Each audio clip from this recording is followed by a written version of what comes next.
भगवान के नाम लेने के लिए क्यों मना किया जा रहा है? आप ही सोचो कि हर कोई हर जगह में भगवान का नाम लेने के लिए मना क्यों किया कर रहा है? मना कौन कर रहा है? मना कौन किया? मतलब कहाँ देखा? कहीं देखा होगा इसलिए बोल रहे हैं। कहाँ देखा? बहुत कोई यूट्यूबर बोल रहे हैं कि मत करो, नाम मत लो। तो आपका रीजन क्या है कि लेना चाहिए कि नहीं लेना चाहिए? एक दिन जब राम भगवान जंगल में गए थे, तब क्या हुआ था कि सब कोई बोला जब राम ही नहीं है तो हम किसके लिए झाड़ू करें, किसके लिए सजाएं, किसके लिए हम लोग अच्छा से रहें। तो सब कोई ऐसे ही रहने लगा। तो एक दिन भरत जब भवन में निकले तो वो देख रहे हैं कि सब हर जगह गंदा, सब कोई बैठा हुआ है। तो उन्होंने सबसे पूछा कि आप लोग क्यों सफाई नहीं कर रहे हो? सफाई कर्मी से पूछे, जो लोग पेड़ लगाता है वो लोग से पूछे, माली से, कि हम लोग पेड़ क्यों नहीं लगा रहे हो, क्यों नहीं कर रहे हो? बोलता जब राम ही नहीं है तो मैं क्यों लगाऊं, रहने दो गंदा। तो बोलता क्यों, सफाई करो। बोलता नहीं, क्यों करें? बोलता हाँ ठीक है, मत करो। भरत जी समझ गए कि हम अगर इन लोग को बोलेंगे अच्छा से तो ये लोग नहीं समझेंगे। तो उन्होंने बोला हाँ हाँ सही बात बोले हो, राम तो है नहीं, राम जी तो है नहीं भैया, तो आप लोग कुछ भी मत करो, आप लोग नहाओ भी मत, सफाई भी मत करो, पेड़ भी मत लगाओ, फूल भी मत लगाओ, जितना हो सके गंदा कर दो।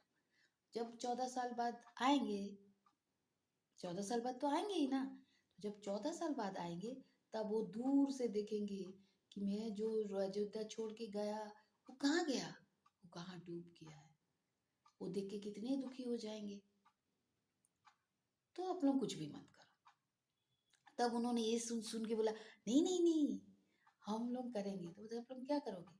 जब राम आएंगे तो दूर से ही देख के जैसे बोले कि मेरा स्वागत के लिए अयोध्या आंखें फैलाए बैठी हुई है, और हम लोग बहुत सुंदर से बना के रखेंगे। उसके बाद सब उठे और सब अपना अपना काम में लग गए। और 14 साल तक वो लोग अयोध्या को इतना सुंदर सजाए कि जब राम आए तो बहुत खुश हुए। और उस दिन देव दीपावली मनाएंगे। सब कोई सजाया भी सुंदर, क्योंकि प्रकृति भी बहुत सुंदर हो गई थी। और सब ने दीपों से दीपमाला बनाए, दीप जला के अपना घरों में सब दीप जलाए और दीप से स्वागत किए। तो इसीलिए बोलते हैं कि जो कल की जो आने वाली है तो उसके लिए आपको गंदा होने की जरूरत नहीं है। नहीं नहीं नहीं, आप उसे सुंदर करो। कल की जो आने वाला है, कल की जो आने वाला है that is beside the point, ठीक है। लेकिन कल की का आने के लिए कल ही का आना जरूरी है। जो हम लोग एज्यूम कर रहे हैं कि जो कलयुग का राक्षस होगा उसका नाम कली है, ठीक है। तो उनका कल्कि का आने के लिए कल, क्योंकि जब तक कोई राक्षस नहीं आए हैं तब तक उनसे रिलेटेड अवतार का जन्म नहीं हुआ है। हर बार पहले वो राक्षस आया है, सो कॉल्ड जो भी राक्षस आया है, उसके बाद विष्णु भगवान ने अवतार लिया है, ठीक है। तो टेक्निकली कल्कि का आने के लिए कली का आना जरूरी है, ठीक है।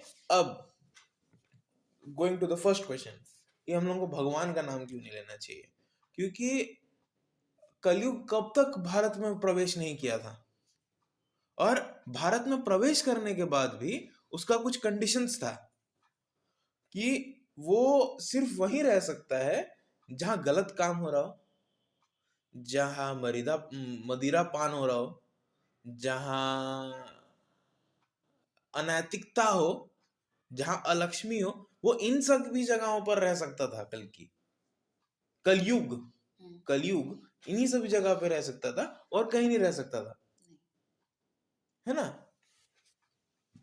तो अब कलयुग जब अपना सबसे शक्तिशाली फॉर्म में आएगा तब कलयुग उस मतलब कलयुग का राक्षस को जन्म देगा जो होगा कली, ठीक है।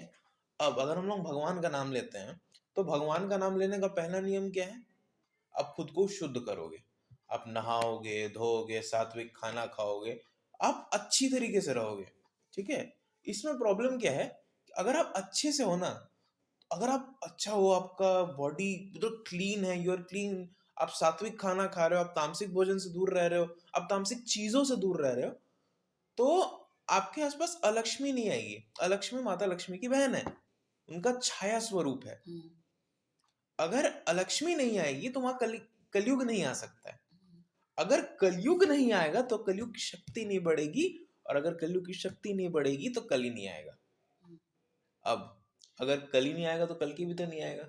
और कल्कि तो भगवान का ही स्वरूप है। हाँ बिल्कुल, हम तो बोल रहे हैं तो कल्कि भगवान का स्वरूप है। हाँ, तो इसीलिए अच्छाई जहाँ रहेगी वहीं तो भगवान आएंगे। लेकिन अच्छाई अगर रहेगी तो कली भी तो नहीं आएगा। कली तो आ चुका है, क्योंकि जो अभी हो रहा है, अराजकता जो आप फैल चुकी है, इसके वजह से तो कली आ गई है। मगर भगवान आएंगे, कल की आएंगे, आके ये जो सब हो रहा है दुनिया में, ये सब को ठीक करेंगे। तो कल की जब हम लोग भगवान का नाम लेंगे और दुनिया को अच्छा बनाने की कोशिश करेंगे, तो वो जब आएंगे तो खुश होंगे कि चलो मेरा कुछ कोई तो है। नहीं तो वो क्या मिलेगा उनको आगे। In a smaller scale this is good, ठीक है। कि छोटे छोटे गुट हैं, जैसे इस्कॉन हो गया, ठीक है। इस्कॉन नहीं भी पकड़ो तो भी जैसे कृष्ण भक्त जितने हैं, हाँ, जो वैष्णव्स हैं, जो जैन्स हैं, ठीक है, ये सब हिंदुइज्म के ही पार्ट हैं, ये लोग अलग नहीं है। Everyone is under the same umbrella, ठीक है। तो द पॉइंट इज कि जब हम लोग ये सारे गुट हैं, ठीक है, लेकिन इन अ मास स्केल, जब आप 2 बिलियन की पॉपुलेशन को देख रहे हो, ठीक है, तो इनमें जो सात्विक खाना खा रहे हैं उनका number in comparison to 2 billion कुछ मिलियंस में, ठीक है। तो जो आप बोल रहे हैं कि आप साफ करके रखो, ठीक है, भगवान कल्कि के लिए साफ जगह उपस्थित है, साफ जगह है, ठीक है। लेकिन कली का आने के लिए भी बुरी जगहें हैं। हम लोग क्या कर सकते हैं, हम लोग खुद को साफ रख सकते हैं ताकि कलयुग हम पे हावी ना हो। क्योंकि आप दुनिया को आप ठीक कर नहीं सकते हो, दुनिया बहुत बड़ी है और लोग हम लोग से बहुत ज्यादा जानते हैं, तो आप ज्यादा जानते हो, ठीक है, थैंक यू। बट हम अगर जो मेरा अंडरस्टैंडिंग है, मेरा छोटा सा अंडरस्टैंडिंग है, मेरा उतना ही अंडरस्टैंडिंग बहुत है।